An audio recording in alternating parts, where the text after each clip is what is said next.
Ito na, mga kababayan. Dito naman tayo kay Robin Padilla. Oo. Mga kababayan, ano nga ba itong kay Robin Padilla?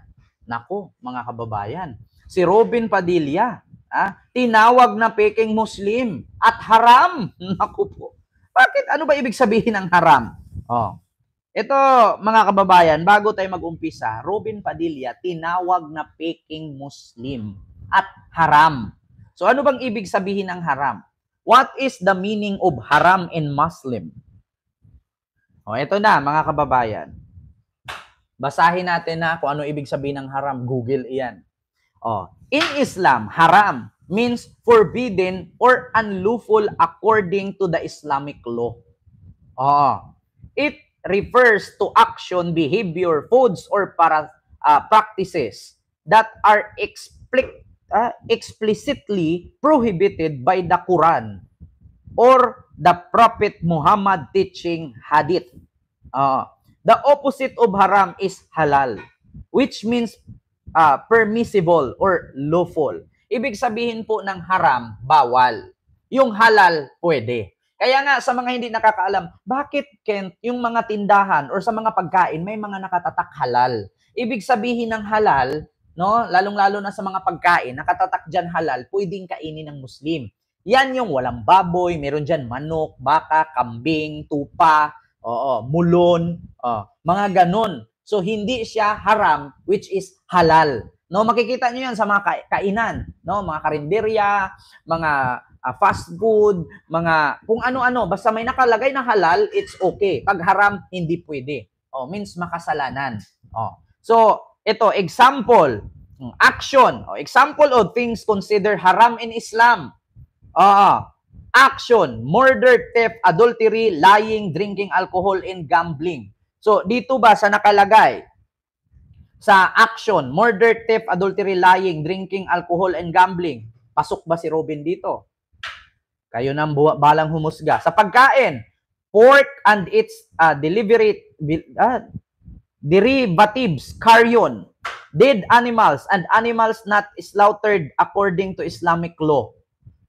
Behaviors, disrespecting one's parents, engaging in excessive spending or waste, and neglecting prayers.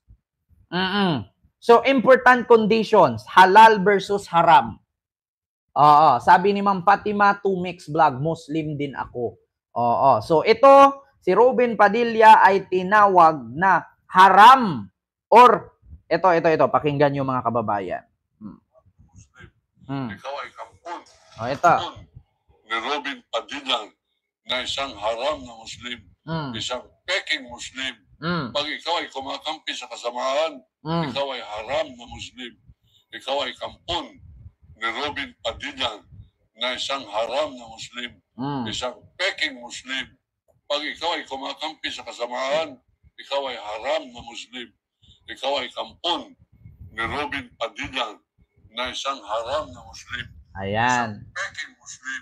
Pag ikaw ay kumakampi sa kasamaan, ikaw ay haram na Muslim. Ikaw ay kampon ni Robin Padilla na isang haram na Muslim. Sino nga ba ito mga kababayan? Si Walde Carbonell po ito ang nagsabi na si Robin Padilla ay haram at peking Muslim.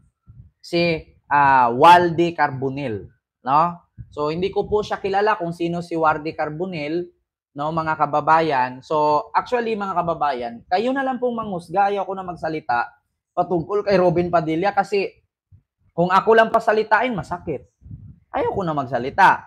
Kayo na lang po ang humusga kung tama ba ang pagtawag ni Walde Carbonell kay Muslim, kay Robin na isang piki at haram na Muslim. 'Di ba? Kayo na lang po ang mag-ano, no? At saka kakapasok lang ng balita, no, si Pope Francis pala ay pumanaw na, ang Santo Papa ng Katoliko ay pumanaw na po, no? So dahil po ito sa sakit na pneumonia, correct me if I'm wrong pumanaw na po siya. Actually matanda na din po kasi. Pero wala kayo kay Enrile Si Enrile 100 plus, buhay pa rin. Ako hindi naman ako naniniwala sa kasabihan na masamang damo matagal mamatay. 'Di ba? Si Enrile talaga hanggang ngayon buhay na buhay. Oo, 'di ba? Hindi ko naman sinabing mamatay si Enrile. Pero grabe, ano kayang kinakain ni Enrile, no? Siguro hindi to kumakain ng may mga may mga bitchin. Yeah? May mga hindi si Enrile ang namatay ha. Si Pope Francis po. Nag-ano lang ako. Oo. Xiaomi Life. Miguel Love shout out po dyan sa Taiwan. So, yun mga kababayan, sabi ni Walde Carbonell na si Senator Robin Padilla daw ay peking Muslim at haram. Hindi ko po alam kung ano pong rason kung bakit tinatawag niyang haram at peking Muslim. No, actually, mahaba po itong video na to. Siyempre, ipakita po natin dito. Walde Carbonell. Wait lang. Robin peking Muslim. Hindi ko alam kung anong purpose ni Walde Carbonell. Ikaw ay kumakampi sa kasamaan. Ikaw ay haram na Muslim. Ikaw ay kampon ni Robin Padilla na isang haram na Muslim. Isang peking Muslim. Pag ikaw ay kumakampi sa hanapin natin dito mga kababayan. So yung dati po na sinasabi na obligasyon. Pag ikaw ay kumakampi sa kasamaan, ikaw ay haram na Muslim. Ikaw ay kampon ni Robin Padilla na isang haram na Muslim. Actually mga kababayan, ayaw ko na magsalita kasi actually nakita nyo naman po kung ano po ang function ni Robin bilang senador, number 1 senador sa ating bansa. Nakita nyo naman po kung ano ang kanyang ginawa, kung may naigawa ba siya sa ating bansa bilang senador. Meron ba siyang naitulong sa mga Pilipino bilang senador ng ating bansa? Ma'am Arlene Pabular, maraming salamat po sa iyong super chat at happy birthday Jude Anthony Avilgas. And happy birthday po kay Sir Jude Anthony Avilgas and hope more birthdays to come in your life. Good health, success, blessings, and mabuhay ka hanggat gusto mo. Maraming salamat. Happy birthday. Si Robin Bicolano, hindi naman Muslim pamilya niya, kababayan ko ang buang na yan, sabi ni Suplada 56 USA. Ayun mga kababayan gusto ko lang sa inyo, wala namang problema sa Muslim kung gusto mong magbalik Islam. Ibig sabihin kasi mga kababayan, ang balik Islam, yun yung dati kang Kristiyano, kaya tinatawag siyang balik Islam. Bakit? Kasi wala pa po ang Katoliko sa ating bansa na dinadala ng mga Kastila, nandito na po ang mga Muslim. Muslim po ang unang relihiyon sa ating bansa. Bakit ko nasabing Muslim? Sino po ba ang nakipagpatayan, nakalabanin si Magellan at ang grupo ng mga Kastila na nananakop ng almost 400 years dito sa ating bansa? Biruin ninyo, 4 century. Ibig sabihin po ng decade, 10 years. Ang century, 100 years. So, mga kababayan, 400 years po tayong sinakop ng mga Kastila sa ating bansa at ginawa tayong slave or ginawa tayong alipin. Wala tayong pinagkaiba sa mga Hebreo na ginawang alipin ng mga Egyptian para gumawa ng mga pyramid or mga infrastruktura sa Ehipto. Wala tayong pinagkaiba sa kanilang mga naranasan at sa mga nararanasan natin sa kamay ng mga Kastila na almost 400 years po tayong sinakop. So, bago po nakapasok ang Kastila sa ating bansa, nagkaroon po ng digmaan. So, nagkaroon ng digmaan sa saan? Sa Mactan. Noong 1521 na ito'y pinangunahan ni Magellan at ni Lapu-Lapu. So, bago po pumasok ang mga Muslim, ang mga Kastila sa ating bansa, meron na pong Muslim. Di ba? Gubot pa sa lukot imong mukha. Alam nyo, sa totoo lang, marami pong DDS hindi alam yung kwento na yan. Mga DDS, hindi yan sila nag-aaral. Kasi kung bakit, si Digo nga Si Digo nga, 7 taong nag-high school. Si Duterte po ang pinakauna-unahang Pilipino na nakaranas ng Keto 12 program ni President Pinoy. Biruin ninyo, si Duterte po ay time traveler. Ito gusto kong iklaro sa inyong lahat. Si Duterte pag namatayan, lilipat ang isip niya sa katawan ng ibang tao. Siya po ay time traveler. Bakit? 7 taon po siyang nag-high school. Bakit? 3 beses po siyang na-expelled. Bakit siya na-expelled? Nanilip ng saya ng teacher. Pumasok sa ilalim, nanilip ng puke. So 7 taon po siyang nag-high school. Si Duterte po ang kauna-unahang Pilipino na nakulong sa Netherlands at kauna-unahang presidente sa Asia na nakulong sa banyagang kulungan. At si Duterte din po ang kauna-unahang presidente or estudyante na nakaranas ng Keto 12 program ni President Noynoy Aquino, na which is si Duterte po ay time traveler.